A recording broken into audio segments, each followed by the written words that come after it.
नमस्कार।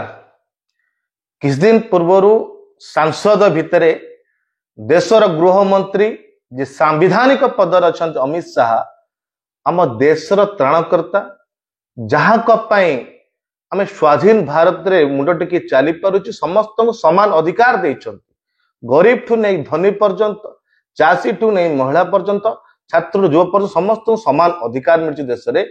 से बाबा साहब भीमराव अंबेडकर को संसद भीतर अपमान कले।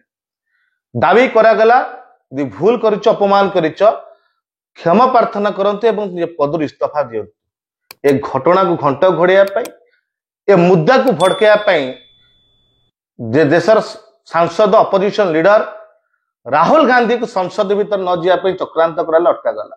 निज भितर भिड़ाभिड़ी पड़ी आहत कही उड़ीसार बालेश्वर सांसद प्रताप षडंगी को नेकी हॉस्पिटल रखा जाए। आज जाए किंतु ताको मेडिकल रिपोर्ट को सार्वजनिक करा जाउ नाही कि सीसीटीवी फुटेज को सार्वजनिक करा जाउ नाही। सारा देश सारा चर्चा हो ए घटना को नहीं, किंतु ताको मेडिकल रिपोर्ट की फुटेज सार्वजनिक करा जाउ नाही।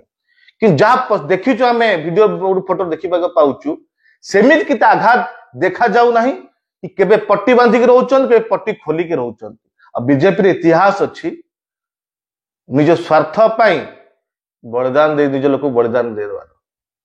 आज साधारण चर्चा हो समस्त अनुभव करुचंती बीजेपी निज स्वार्थ पाई नन्ना को एते दिन हला मेडिकल रखी जो व्यवहार करुची मुख्य मुद्दा को भड़कैया पे चेष्टा करुची। एमिति न हो जाऊ नन्ना को भूल इंजेक्शन दे कि प्राण न जातु बीजेपी, कारण ताकू दरकार निज बचिया। आज आम चिंता प्रकट करुचु जो ओडिया हिसाब रे आम चिंता प्रकट करुचु निज स्वार्थ में नन्ना को बलिदान न दिंतु बीजेपी। नन्ना को अनुरोध आप गाँव को चली आसतु, गाँव में रुहतु।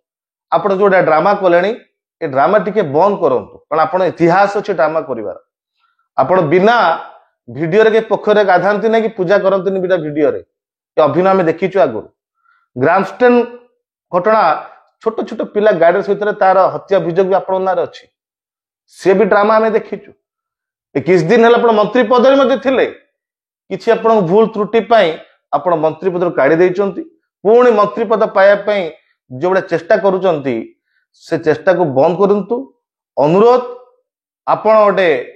आपण जड़े भगवान विश्वासी, आपण ठाकुर विश्वासी, आपण एसबू ड्रामा बंद करंतु, कारण आपण को शोभा दौनी ए ड्रामा कले।